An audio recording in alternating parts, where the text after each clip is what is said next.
And we're live. Hello, Mr. Whilce Portacio. Wow. Hello. Thank you. No, thank you for accepting my invitation. It's really a big honor. Me as a comic fan or just as an artist, it's an honor to have you on my show.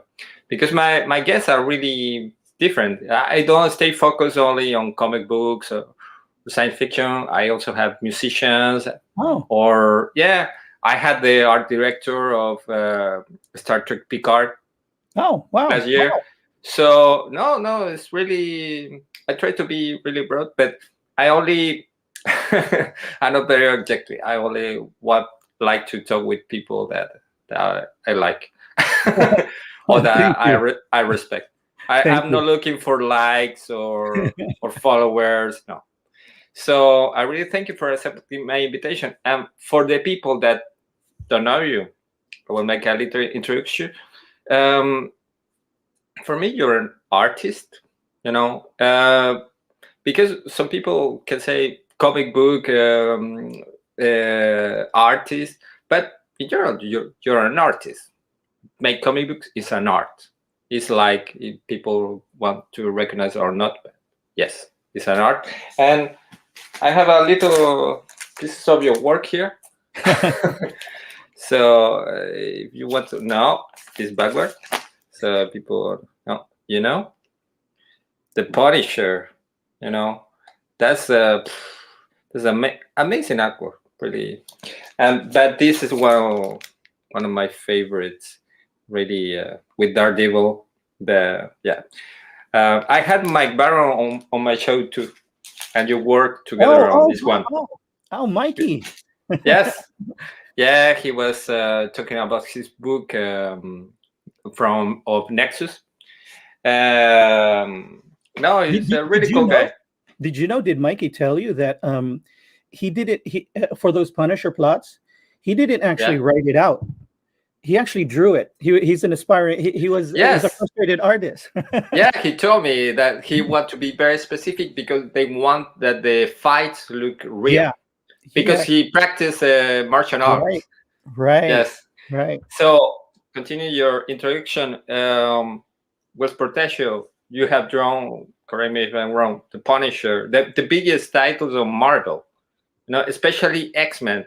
You was a co-creator of Bishop? Creator, yeah. Creator or co-creator? Co-creator. With it was, but it was me and Carl Altstetter. Carl was our assistant in the studio at the time, but now he's a toy lead artist for, I think, Mattel. Oh, great! So Bishop is a very important character in the Marvel universe. You can see it in the Days of Future Past movie, performed by a French actor. Yes. That is very popular here.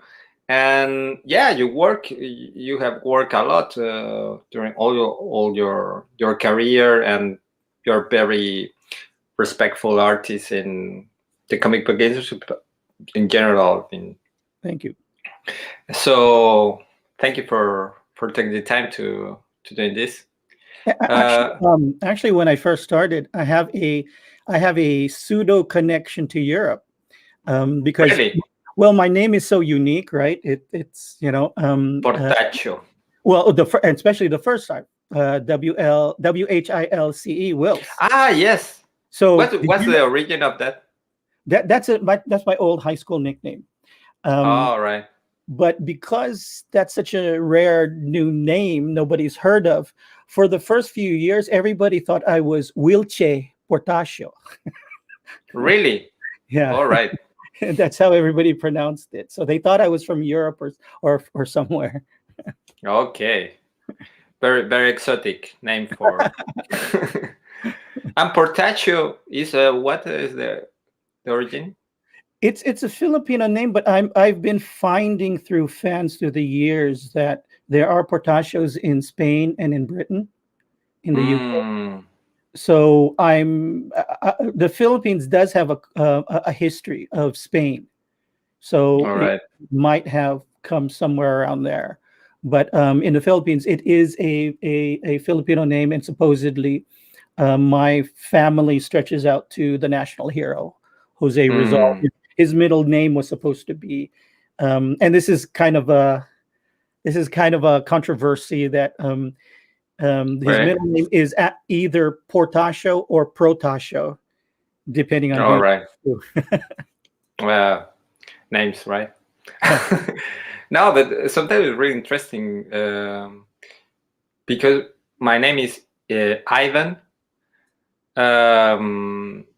but there's several different. Is Jean in France, or Juan in Spain. But yeah, the histories of names are really interesting. It's interesting how they travel. Because my actual formal real name, because like I said, Whilce is a nickname. My formal name actually is William. In though I grew up in the U.S., so I was William. And if you know the U.S., when you get older, they want to call you Bill. I don't know how that works, but but I've always preferred, just because of the sound. I like language. I've always preferred Wilhelm. Yeah, no, that's a pretty cool name. And can you tell us a little? Well, you maybe do this at all time, but a little bit about the start of your career. How you start? You when you were a kid, you were drawing all the time, or I don't know. Yeah, I was, knock on wood, I was always very lucky, very blessed in my life. When I was in the 6th grade, is that how Europe works? Your grade school is from 1 to 6? Yes. Okay, so in my 6th grade, so the end of my grade school, I actually had an art class, and my art teacher recognized that I had some talent, and so she took me under her wing. And so then when I went into what we call in the States middle school, 7th and 8th, I didn't know that she had talked to my art teacher in the middle school, and so she took me under her wing then too. And then when I went on to high school for 4 years, I didn't know that my middle school art teacher talked to my high school art teacher. And so when I got into my first year in high school, I was put into the senior art class. And that's actually where I met Scott Williams. He was a what? Yeah. That's actually how it, because I was pushed up to as a freshman to be in the senior art class. And so that's great. It's like football. Yeah. Yeah, because it happens. Sometimes people are very, have athletic ability, and they say, yeah, okay, go. Yeah. So I've always been informally tutored and directed. So by the time I got to high school, I had already studied anatomy and hours of life drawing classes. So much so that in my 2nd year of high school, since my first year I was in the senior class, there was nowhere for me to go, right? So my art teacher there then, this was in Hawaii, he was connected to the art community in the University of Hawaii Fine Arts.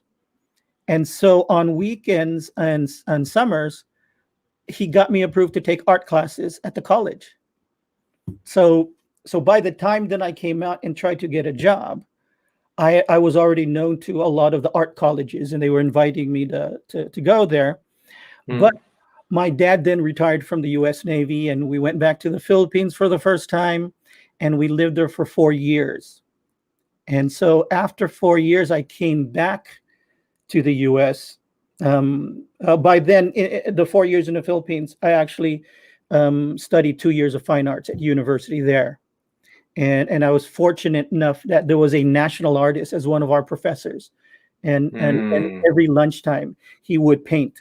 And so if you were quiet and if you were polite, you could sit in the lounge and watch a master painter paint. Wow. So that was an experience. So then when I came back, I've been always blessed. So when I came back to live with my aunt, who lived in San Diego, and her eldest son, who was my big brother, basically, he came to me one day after I was drawing for like 2 months now in his mom's house. And he goes, "Whilce, there's this thing called San Diego Comic Con. Why don't you bring your portfolio?" And I go there with him. He drives me there. And again, knock on wood, I was blessed that that year, all of the Marvel editors were there doing a talent search.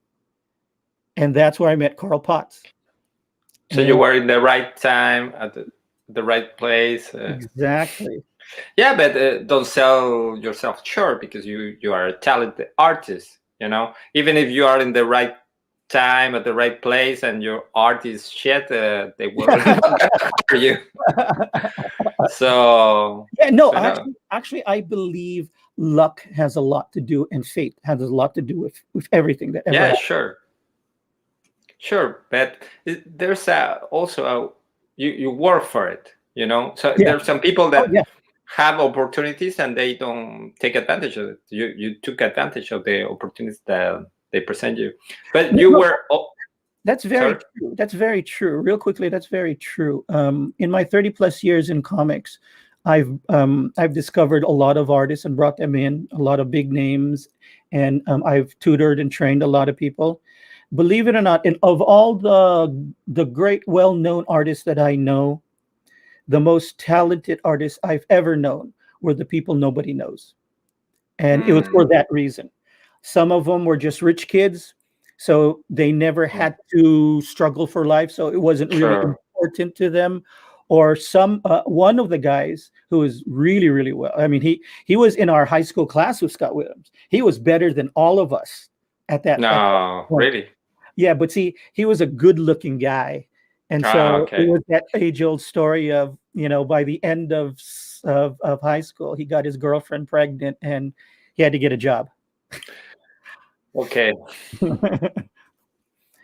So yeah, that's very, very, very true. A lot has to merge. All the stars have to be aligned. Right. Yeah, of course. No, but it's the same with any art. I think with music it happened too. If you have to be talented, but also know the right people, be at the right time, and take advantage of the opportunities that present you. But when you started as an artist, you always was fascinated with comic books, or your idea was more art in general? Actually, I've always been a fan of film, and I didn't know at the time, but film and comics, there's a lot of intersections. There's a lot of connections. The only real difference is, there's two big differences. One is comics is static, and film is fluid. It's motion. But the other difference is the other half of being a great director, other than being creative and having an eye, is you're actually you have to be a manager. You have to be a commander. You have to answer all of the questions. Does the Hulk tie his shoelaces? What color are his shoelaces? Yes. Like, yeah. And so we are blessed in comics because of the freedom, right? Like I could have a crush on somebody, a famous actress, and I could throw her into my comic book, and her lawyers can't complain. This is how they don't use her name. I could set up a scene where my character is on Mars. No problem. I'll just draw it. I don't have to ask for budget. I don't have to work with the producers. I'm basically, God on high, and I could dictate what I want. So we don't have any boundaries on our creativity, on what we think. So we can do anything as long as we can draw it. As long as we can draw it. All the other mediums, you have to bring money in. You have to pay people, and you have to get paid. In comics, you can just be the one bad man, just yourself. No, that's awesome. But I think also it depends on the editor too. If I understand correctly how the industry work. Yes. Yes. Because there are some editors that are more open-minded, try new stuff, let you go free, and others that no, Whilce, stay in the box, please. but you know what the loophole is? The loophole is think about the work pipeline. Okay. Mm-hmm. Every 4 weeks we have to publish a comic book, right? Yeah. Right? Every month, right? So you only have 4 weeks to write, draw, and produce the actual comic book, right? And in comics, it's the writer, the penciler, the inker, the letterer, the colorist, and then the production crew to put it together to send it to Cubicore, the printers, right? Now, because it's 4 weeks, think about this. When I did Uncanny X-Men 281, and for the people that know, that was the time when we had 2 up-and-coming X-Men artists, myself and Jim Lee. And so with that popularity, Marvel decided, let's do 2 X books. Uncanny X-Book, the original, which was my book, and then Jim's X-Men, the new book. And so here we had 2 books, and we're coming out. And so here I am. That my first issue is 281. And so here I am drawing 281. I think I was on my first or second week of production. So 4 weeks again, right? So here I am. And then Bob Harris calls up from New York. I'm in California. And he says, you need a new. There you go. Yeah, there you go. He says, you need a new X-Men. You need a bigger you need a big, strong new X-Men to challenge Wolverine on Jim's book. So you have 2 weeks to create him. So in 2 weeks, I've created him, and I've called up Bob, and I pitched him, explained to him what my character is, and he says, good, approve, put him in the next issue. So here I am, beginning the run, and then in the middle of it, I have to create a new character, and then after 2 weeks, it gets approved, and now in the next week, I have to put him into the next book. So there's no time for delays. There's no time for second guessing. So as long as I do everything that Bob wants, that he's approved in the plot, I can draw myself in the background. I could draw a girl that I'm courting in the background. Yeah, they don't have time to check. Yeah. No. Oh, this is awesome. I could do anything I want as long as I'm quick enough to do it. Yeah. So around that time, do you think it was a lot of competition, like a healthy competition, or? Yes and no. In general, there really wasn't, because nobody really knew that this was a job. Because back then, this may sound funny to people, but back then, comics was not really well known. In fact, I'll tell you a quick story. Is when I was working for Marvel, when you get your checks, they have little drawings of Spider-Man on it. And I think it was John. Really? Yeah. So when I go in to cash my checks at the bank, and I'm 20 something, so I'm going, I'm going to go up to the prettiest bank teller, right? And I go and I cash in my check, and she looks at the little Spider-Mans, and she thinks it's a cute. So she thinks I'm just cute. So I can't go anywhere, right? So you fast forward it to now, and if I bring in a Spider-Man check now she wants to introduce me to the bank manager, because the bank manager wants to get tickets to San Diego Con. Okay? So because it's so popular now, right? It's popular around the world. But back then it wasn't. But it's funny that the average big selling comic books, as you probably know, per month nowadays is a little over 100,000 copies. Back then in the 80s, when almost nobody knew what comics were, we were selling about 400,000 copies every month of X-Men.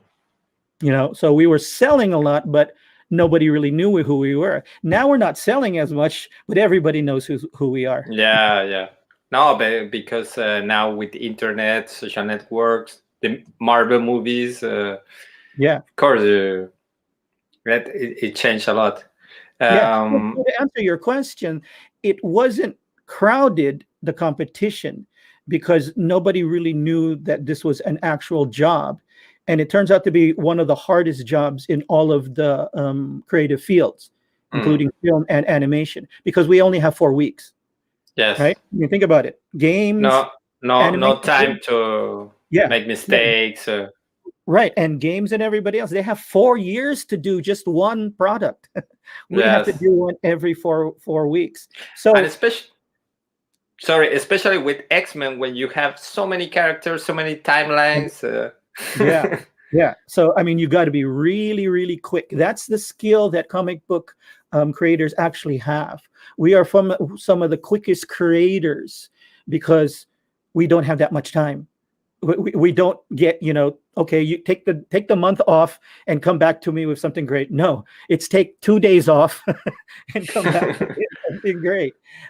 So the competition wasn't in general very competitive. But again, I was very blessed that my competition, which was my personal circle, was Scott Williams and then Jim Lee. We formed a studio during the Punisher years. We formed a studio together. Well, we rented out. We chipped in to rent out an apartment, and every day, 9 o'clock in the morning to 9 o'clock at night, we would be in there. And so the competition was very fierce because Jim and I were up and coming pencilers, and Jim and I are very, very, very competitive. We're very, very competitive, and which is a good thing because it pushes you. Because artists can be very lazy by themselves. And so here I am in my desk, and then Jim's desk is over there, and then Scott is in the middle. So everybody's drawing, everybody's chatting, everybody's telling jokes, everybody's talking about what just happened. And then Jim finishes a 1-page spread for his book, and he shows it to Scott, and Scott goes, "Wow, that's so cool." I look over and go, I can do better. So then I do a 2-page spread. And then Jim will do a 3-page spread. And then I'll do, we keep each other up. And I feel very, very lucky for that because then... That's what I'm talking about, healthy competition. It's not a competition that will crush your opponent. It's just you both grow together. Right, because Jim will figure out things that I'm not figuring out yet. And so I don't have to take that time to figure it out. I can just watch him and absorb it. The same thing with me. He could figure out what I did because, I forget what issue it was, but remember there was an X-Men issue where we all three filled in and did the issue together. Bob called up and said, there's a book that's late and the art team couldn't do it. So can we do a whole issue in 3 weeks? And we did it basically in 2 weeks. And the way we did that was we combined all of our strengths. Jim is a very fast layouter. He lays out the story very quickly. Okay. I am a renderer and I love anatomy. So drawing faces and drawing the shading and the rendering and drawing the figures is very quick for me. I take a lot of time in the layout phase. Scott is an inker. So he could, so what we did was Jim would lay it out. Then I would come in and redraw all of the faces and figures. Scott then would ink the figures and faces. And then Jim would come in with his markers and do the backgrounds.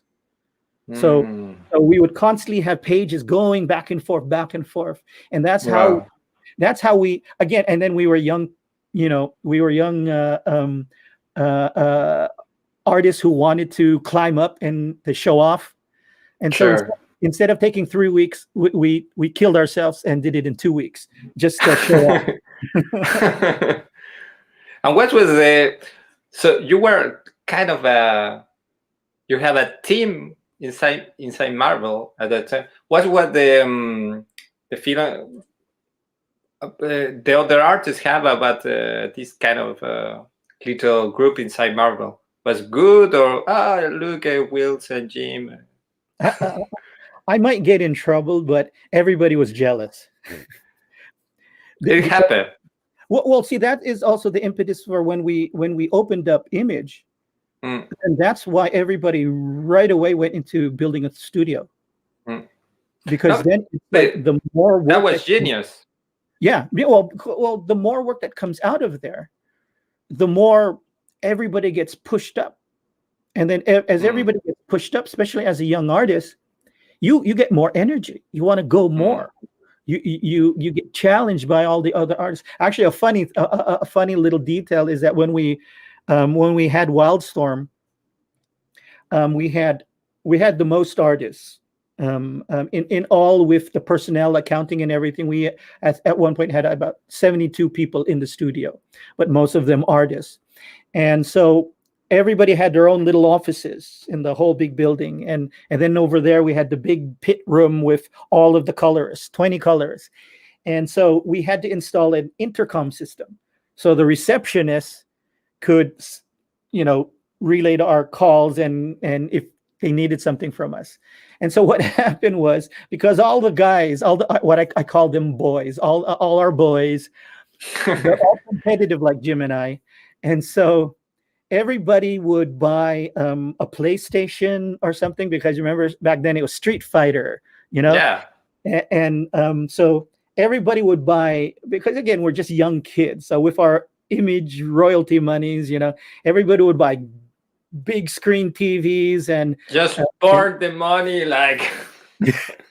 And so on the intercom, what would happen is everybody would get in late, even though, but then it doesn't matter because the studio is 24 hours. Back then it was a 24-hour studio. But people would come in late, and it was so big that you couldn't notice if somebody else was coming in, because your office is over there. But this is what happens.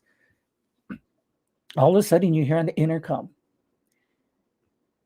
"Hey, Travis, I think you suck at Street Fighter." And then Travis would go, "Oh yeah," and you'd hear challenges going on the intercom. And then pretty soon everybody's in there, in each other's offices playing, and so then the office manager, Johnny, made a deal with Street Fighter, and we actually then got a arcade. Really, Street Fighter in the studio. And stuff, but see, that's very healthy. I mean, you really need that push, because art is a very vast field. There's so much to learn, and if you learn it all on your own, it's a very slow process. And so having everybody else around you not only helps you learn things quicker, but gives you much more energy, because everybody is getting inspired by everybody else. Cooperation. Right. Yeah, it's what they do in Google. They learn how the creative mind works. So they give free time to their employees to develop new stuff. Because repetitive tasks, you can do it under pressure. Right. But when it's something creative, you need the time to think about it, to change, to take a breath, to go play Street Fighter. Because that's why I'm jealous of my countrymen in the Philippines, because I went to 2 years of university there, and so I'm very fortunate that a lot of my classmates are now big art directors or film directors in advertising and in film, and so they work as hard as we do, right? Especially back then, we were regularly doing 12, 16-hour days during the last week of our deadlines. But in the Philippines, I'm jealous of them, because they live in Manila, because most of the big corporations are there, and they work their butts off, and finish a job 4 o'clock in the morning, and then go out and have early morning first breakfast, before they go home. And then they go home, and then when they wake up late in the afternoon, because it's a day off, because they just finished the project, then they're all calling each other up and their friends and saying, "Hey, let's go to this beach. Hey, let's go to that resort." Because it's only like 2 hours away, 3 hours away. Yes. So it's very easy, just go over there and recharging. You're right. That is such a key component. So you'll look in artist studios, and there are guitars, there are toys, there are keyboards. Yeah. You just you really need those breaks, because your brain, like a fallacy that everybody thinks about is that, oh, what if I get writer's block, or what if I get artist block, what if I, well, all that really is again, because you have to think about all these little things, muscle, yes, cloth texture, lighting, effects, and rendering, and your brain then sometimes clouds up. Then it's hard to think. So what you have to do is you have to go off and not think about comic books for a little while. Yeah, think in another thing completely different. And then go back. Exactly. And so that's why people are like amazed that we never really talk about writer's block or being stuck, because we understand now how to get over that, but there also isn't any time. You just have to do it. You just have to create something, and you create it from experiences. Yeah. And talking about a little the Wildstorm and Image, can you share with us a little how was the beginning of that? Because for me it was a kind of a revolution in the comic book industry when you guys decide to go against the two big ones. Iconic brands of comics ever, and say, we're gonna do it. Fuck it. Yeah. Actually, that is a large part of it all, because as anybody knows, in trying something, the first big step is getting up the courage to try it, right? Yeah. So we were at the top of our game at Marvel, right? We were on the top books in Marvel. And so we were young. And you remember back to when you were young, we all thought we were invincible, right? Yeah. We all thought we could doesn't matter, we can do anything, right? And so here we are at the top of the game in the field that we've chosen.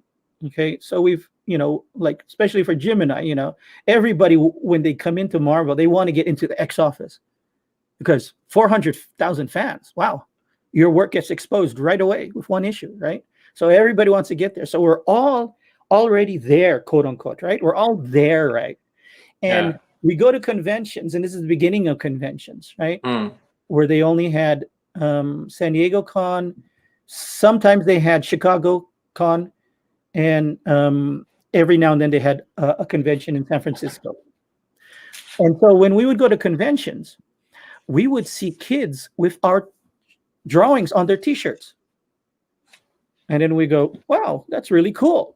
And then we notice a lot of kids with our drawings, different drawings. And so I forget who it was, but one of us got out of the, behind the tables, and we looked at the tab on the shirt. It wasn't Marvel Comics. I go, And to make a long story short, we started noticing all these, and it wasn't our original idea. We were following George Lucas. Remember what he did? He was the first one to bring us into merchandise. He was the first guy to understand that merchandise was the big part of the game in terms of branding, right? So we started noticing all these little opportunities for merchandising. And then we asked Marvel about it. And Marvel basically didn't think it was a good idea. Really? Because it wasn't their core business. So it was, and so we didn't think the same, because we understood one thing that I can't say if they knew or not knew. But we understood one thing that was very apparent with the fans when we talked to them, was that a comic book would come out this Wednesday, and then in the let's say the first week of the month in Wednesday, and then the next month, 30 days later, the first week of the next month, the next comic book will come out. So there's 30 days in between. And especially when you're young, 30 days is a long time. So with all this input that we were getting from the fans, we're going, we got to get into this stuff. And we were getting tired of having to ask permission and ask permission all the time. Yeah. So we go, let's try it. I mean, we're young, and we're on the top of the field. So even if we fail, they're not gonna let us come back. Yeah. So, and it might not have happened, right? But we were young and dumb, right? So and so we tried it, and it turned out we were right. And then we extended that Iron Man feel, right? That we could do anything, right? And so if you remember, well, no, let me put it this way. So remember we launched the books 1 month after the other. We gave each other 1 month. We didn't want to compete with each other. So we gave each other 1 month. So I think Rob came out first, right? Rob came out first, and then the next month Todd came out. So now we're at San Diego Con. And so the only book out, the only first issue book out is Rob and Todd. And we're at San Diego signing comic books, and we're there in force, supporting each other, shining in force, hundreds of guys and kids in line. And they're all asking, where is the cartoon? Where are the toys? Only 2 issues out. Not even all the books are out yet. And they're already asking. So that reinforced our idea that it's also merchandise, that it's also merchandising and filling that 30-day gap. Yeah. And that's why we then set up that partnership with Wizard, that in between our books coming out, there's Wizard. And so people don't know this, but I don't know if I'm getting old, so I don't know if I remember it right, but I think it was every Tuesday. Gareb from Wizard would call us, and we would discuss. So Gareb would go, okay, I've got 5 more pages left. And then we go, okay, we're thinking about doing this new book and this new really cool character. So maybe we can preview it there. Or if we were going to be late on something because of something happened, then in that month that it was going to be late, we put in those 5 pages, win a trip to Wildstorm. Yes. To create the name of this new character of the book that's going to be late, to to a little bit of magic in between. Yes. And again, that was just us going, is there a trade? And then, no, I heard this, finding that guy and then talking and setting up a deal. And then Mattel would start the call, and then Hasbro, and then Spike Lee called up Rob, and all of those opportunities. We slowly found out that when things like that happen, because so much money is involved. I mean, let's say, for instance, okay, like it is true the rumor that James Cameron very early on wanted to do Spider-Man. That was his favorite character. Okay. But according to my sources, Marvel wanted to make a deal where they think X-Men is going to be the big breakout movie. So they wanted to make a deal where, Cameron, could you do X-Men first? Then we'll let you do Spider-Man. And so negotiations went back and forth. Okay. And that was my point. We slowly found out that that's the status quo. That when big things happen intercompany, or not intercompany, but between companies, different companies, the lawyers first talk. Yeah. Right? And you're paying each of them a lot of money to what? Get 100%, right? Or try to, right? So it's just a game with the lawyers, right? So nothing really happens. So and I'm proud of what we instigated, because again, we were just dumb little kids who, wow, Spielberg wants to talk? Cool. No, I don't think you were dumb. You were actually really smart. For me, the thing is what it didn't happen before, with big artists, like, for example, back behind with John Romita, or, this is the first time that the artists take control and say, okay, because the thing is, I remember one Tom McFarlane say, so they are buying Spider-Man because it's a Spider-Man, or it's because Tom McFarlane is drawing Spider-Man, and that's made the difference. I think it was the same with Jim Lee, with you. I had Eric Larson also talking about. For me, it's great because it's empowered the artist, Yeah. And see, that was the thing that the big companies weren't ready to deal with because it wasn't the status quo. No. Because like I said, I love it. back then we were selling from the 400,000s on up, right? When we were with Marvel, right? Yeah. But nobody knew who we were, right? Hmm. And that we have to actually also give to Wizard Magazine, because they finally printed our pictures and they did the top 10, right? So with our pictures in our bios, so we became known. And later on, when I went to the Philippines, I was invited to the big comic book store there, because they were in the Philippines alone. In Manila alone, we're selling 25,000 X-Men, my X-Men's there. So they flew me over to the Philippines, and I realized there the value of my picture, not because I'm amazingly handsome, but of course, that's obvious. But the picture of a 20-something kid who looked like the audience doing these cool things. Yes.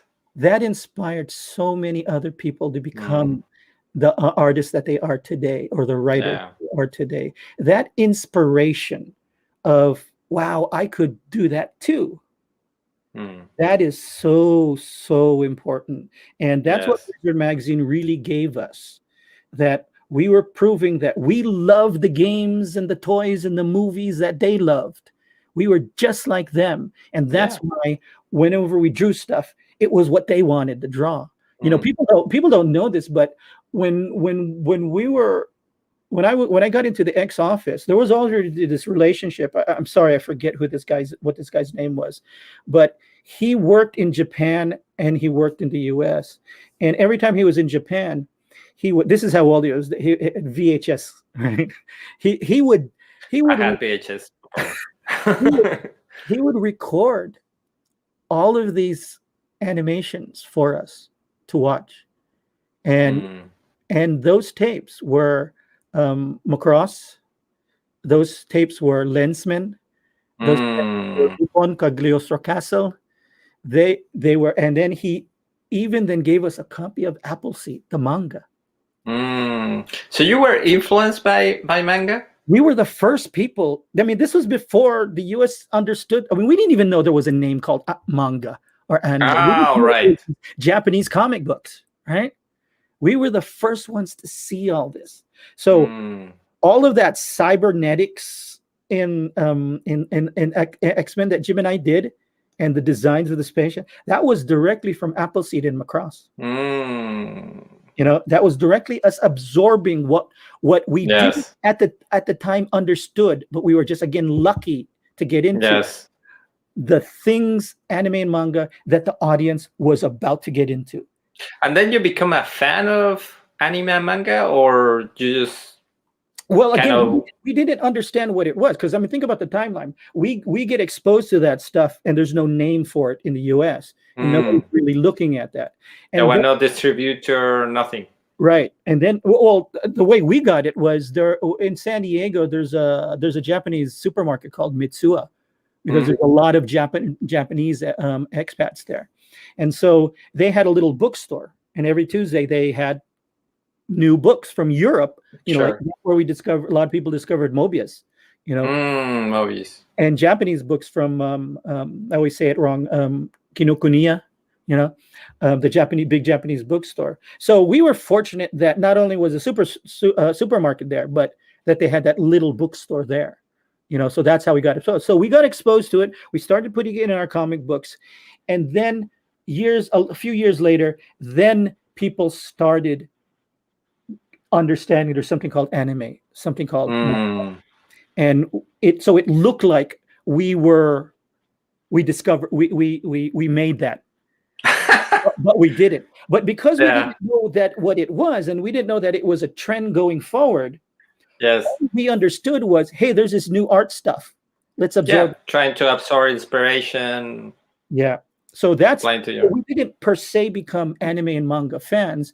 We were just realizing throughout all Asia, throughout all Europe, there were these new other artists that we weren't exposed to.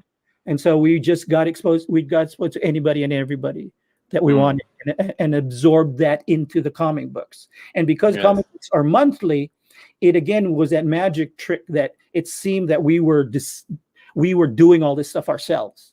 But like a Mobius collection or art book or graphic novel could take a long time to produce, right? Yeah. But we could see it, and then boom, boom, boom.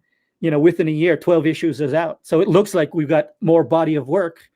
You that absorbing that style or absorbing that technique. I mean, from Akira, we got those speed lines. Akira, legend. Yeah.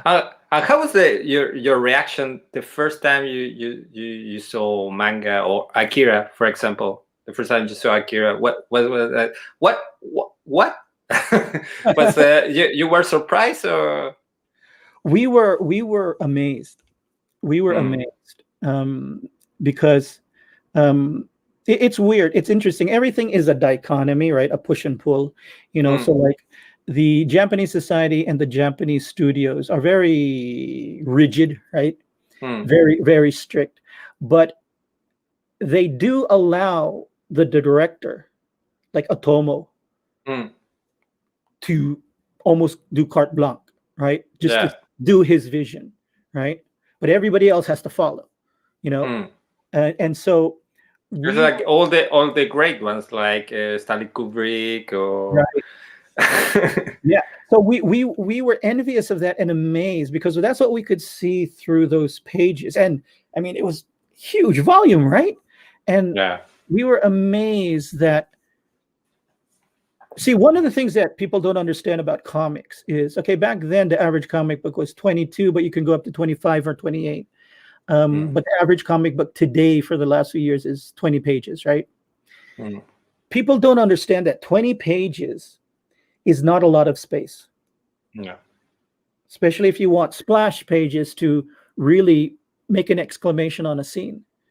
So it averages to about only really 4 scenes or so per comic book. And so you actually have to do shorthand. You can't really extend the scene. So that's why, and I'm honored that, I'm, big-headed enough to think that it came from comics because of this, that movies is now are framing this way too. Because we then had to get into the shorthand of, okay, here are the 2 main figures who are the main figures of the scene, and they're going to do the point of the scene. But then we have in the background 2 mid characters doing another point, a secondary point.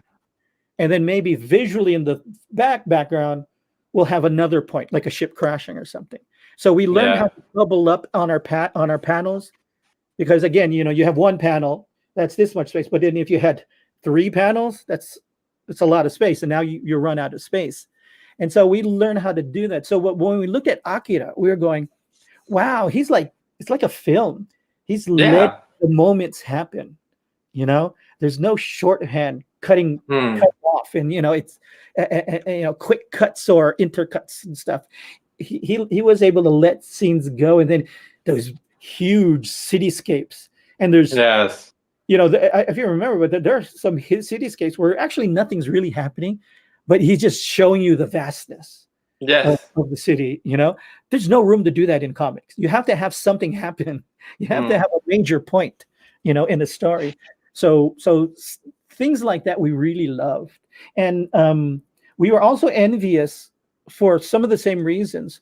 Like when Mobius got into his what I call his shorthand style. Remember, in his beginning of his style, he was like us, very detailed and very hatchy. And then remember, from what I remember, he wanted then to get into the space of, he had all these stories in his head. He wanted to just get it down. So he came up with a simpler style. And we were really envious of that too, because here he was able to create these worlds, and the world wasn't the point. It was just the background, right? Yes. If you look now at today's creative world, and a lot of that Mobius's worlds and other artists' worlds were the stepping stones for building the Blade Runner worlds, the building the alien worlds, Yes. And again, for them, it was just the background. It was just the setting for them. Yeah, just a cool scenario. Yeah, yeah. In comics, again, we don't really have that luxury of time. So again, we were amazed at it and we absorbed it all.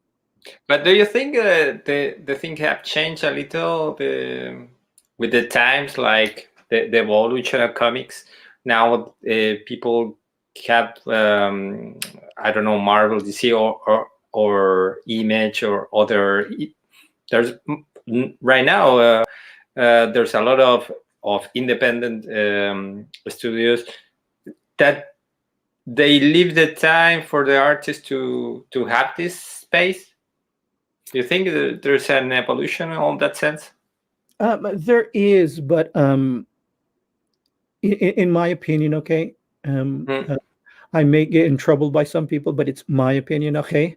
One of the things that like Jim, myself, Todd, Rob, Eric, everybody, and all the artists that went before us. One of the things that is missing today is, let me put it this way. In France, you guys know Stephen King, right? Yeah. Okay. For sure. So he's a very, very well-known author, and he's very prolific, and he's worked for decades, right? And he makes millions of dollars, right? So he's really famous and really rich and really talented, right? Every book that he does, even to today, he has an editor. And the editor is not just proofreading. The editor is making sure he stays on his point. The direction. Yeah. When we first started comics, the editors were like that. The editors actually were, frustrated writers or studied writing and art. And so not all of them, but a lot of them did. And so there wasn't that much time for editing, but what editing we did get was that. I mean, like when Jim and I first started, Carl Potts discovered both of us. And the first thing he did was he gave us a copy of a book that helped Jim and I figured out storytelling. And that book was a film book called The 5 C's of Cinematography. And so to imagine a senior editor at Marvel taking the time to send 2 young fledgling starting artists, something like that, because we didn't know it existed, and then mentor every 2 weeks, calling us, hey, you got anything new? Show me something. I want to see if you're improving. Today, it's a world where not only do you have to be an artist, you have to be a brander. You have to be savvy on social networks. You have to be a business negotiator, because you have to negotiate different kinds of jobs, not only for Marvel and DC, but if your work gets popular enough and known, you get offers for these other jobs and stuff. And then you got to travel around the world for conventions, right? Yes. And do these interviews, right? Sure. Yeah, so you have to do a lot of things, and Marvel then and DC also has to do these things too. They can't just edit these books and make sure they come out. It's a big promo world today, right? And so the editors aren't that. It's not that the editors don't have that knowledge. I believe it's the problem is they don't have the power that they used to have. The senior editors at Marvel at the time, they could stop a book. They could, if you are a real idiot to everybody as an artist or writer, they could make sure that nobody else gets bothered by you. You know, and then at the same time, if you help them out, and Jim and I helped them, the editors out on a lot of things that like that X-Men issue that was late, we helped them out. At that time, they had enough power to say, okay, well, something new comes up. Hey, Whilce, you want to do this? And they could approve it on the spot. Jim and I could come up with a storyline for X-Men and pitch it to Bob, and on the spot he said, "Yeah, cool, do it. Put it in the next issue." No committee, no approval. Yeah. He had the editors had that power, control their books. That doesn't happen as much. So I think the negative for the new creative core today is if you are not savvy enough, to learn what you need to learn about your craft and your business, and the editors don't have that time for that, you don't get that training. And so much more in the indie field where there is no editor, right? Yes. So a lot of young indie guys don't get that opportunity to learn from somebody else who has some experience and learn how to stay on point, learn how to cut out excess, learn where, oh no, you're repeating yourself here, or this is not necessary. You've already established this indirectly. So you don't actually have to say it in words, right? So the artists think already they know everything. I have an artist table at San Diego Comic-Con, and I've made $1,000 today, so I must be perfect, right? I can say with humility that all of us learned from other people who were in the field before us when we got in. We just absorbed it all, but we had those teachers. And again, you look in all of the other fields. I mean, look at even in singing, right? In music and dance. But music happen all the time. I spend a lot of time playing in bands. Now I play by myself. I have my own projects, but I had a lot of friends that start to backwards, like do music alone. And sometimes it's hard that they know when they are doing something wrong, because in their head there's no feedback. Right. So that I completely understand. Is you need some feedback, and even if I produce my music by myself, I always try to I like to listen what other artists tell me about it. I'm not stay locked down on my, because you're not perfect. As an artist, the only way to evolve is interacting with other artists, like you were doing with Jim Lee. No, that's awesome. That's a way to grow.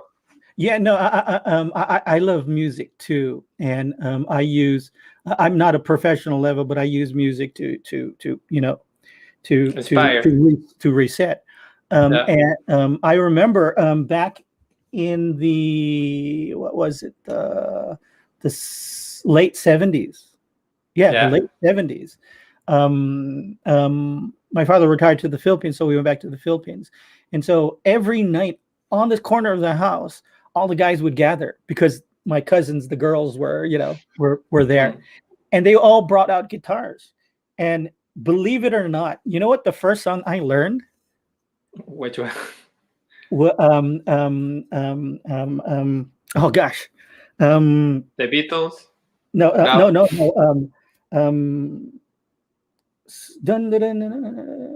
Dust in the Wind. Dust in the Wind. Yeah, but the picking part, the picking part, right? Yeah. But the second it's kind of difficult. Yeah. But once you get it, it's just a rhythm, right? Yes. And the second song, believe it or not, was Stairway. And so I followed guitars a lot, and I really love that history of, remember the 60s bands, right? The big guys, right? And remember almost all of the stories are the same, right? Oh, we learned 3 chords. Yes. G, C, and D, and they made all these songs. And then, hey, somebody showed us E minor. That's cool. Oh no. C, what do you call the C9? Is it the C9? Most of the artists, they just try it. What if I put this finger in this chord instead of this one? Yeah, yeah. So it's the same thing with the way we grew up as artists, the image guys. That you know, there they were just learning one chord at the time, but at the same time putting out these songs, right? Being professional already. But I mean, imagine today, right? An up and coming band, and the producer goes to their club and go, "Oh, these guys are pretty good. They got good performance. They got good presence." And then they make a deal with them, bring them in the studio, and then the producer comes to you sad because he found out they only know 3 chords. Yeah, no, that's it. But that's the beautiful thing with art, that could be self-taught, Yeah. There's many artists, many musicians that they don't know to read a partiture. Artists that didn't have a very conventional education. And no, but for me that's a beautiful of art in general. Yeah, I love I didn't get into heavy metal back then, but I did admire and love the fact that I remember the first time I heard Enter Sandman, and I go, I wonder, though I don't think so because heavy metal crowd isn't that way, but I wonder, does the guitarist have any classical training? Because he's just taking that riff and just redoing it, 10 times, and just doing it in different octaves, but it's just the same repeat. But he's just doing it cleverly. Yeah. And that's classical music, right? It's just laying on another layer on top of it, or laying on, a rhythm string underneath it, or something like that, or slowing down the tempo, or just pulling out the fifth numbers or something like that. It was cool that here was music that was, headbanger music. It was just for people who are mad, and who are crazy. And then you'll hear the music and understand that there's depth there, there's layer there. And that's how we did our art too. We absorbed the European artists, we absorbed the Japanese artists, and made it American art, in layers. No, that's amazing. For me, art in general, you can find a lot of connections, and that what I think is very interesting. But we already spent 1 hour of your time. I know maybe you have stuff to do, trying to do. So I would like to ask you if there's any projects you're working on, or any initiative you want to share with the audience. I know about this one, for example. Oh yeah. I don't know. You are involved, I think, with the Hero Initiative. Yeah, I met them a long time ago, and they actually help artists because we're freelancers, Yeah. And so I don't know how the tax system works in Europe, but in the States, you have something called Social Security, where they take out about 1/4 of your paycheck, so to save for your future if you have medical problems and stuff like that. Right? When you're a freelancer, there's no company that takes that out. Yeah. So you have to somehow do that yourself. Yeah. And most artists don't get paid enough to do that. Yeah. So this group does that for a lot of artists. And so very early on, I signed on with them, where I did little things to help them out. That, every time I go to a convention, even around the world, they would give me a little bottle, with the hero side. And people can donate as they come to me. They can donate to the initiative. And one of the other things that they do is they do those blank covers. Like they'll have a blank Wolverine cover, and then there's literally hundreds of us artists that are helping out the Hero Initiative, because we're paying forward to the time when we might be in trouble, in our later years. And so what we do is we take those blank covers that they send us, and we draw original art on those covers, and we allow Hero Initiative to auction off those covers, and then to later on combine them in a book a hardbound book, all of the covers, and then to sell those again for this fund to help artists in need, when they need it. So it's something I'm really proud of being a part of, and I've known them from way back. Yeah, no, that's really great, because there are some artists that have really influential in all people's lives, and unfortunately there are some circumstances that they have to sometimes struggle, so this is a great initiative. If you like comic books, if you like be part of this awesome world, this is some way to give back to this artist. So it's really great. So Mr. Portacio, I don't know how much time do you have. Maybe 1 hour will be enough for you. I don't know. So I actually have I can't really the problem with projects today, because they're so heavily controlled in the promotion, you can't actually talk about them. You have to sign a NDA. But I'm actually diving into animation in a small way first, but just to wet my to set up my team. So I've got a big staff meeting Monday, so I've got to get everything worked out today. But I really enjoyed talking to you. This was a great, and so you can invite me. You're welcome. You're welcome anytime. Yes, it will be an honor for me. Yeah. Definitely. Talk to my wife.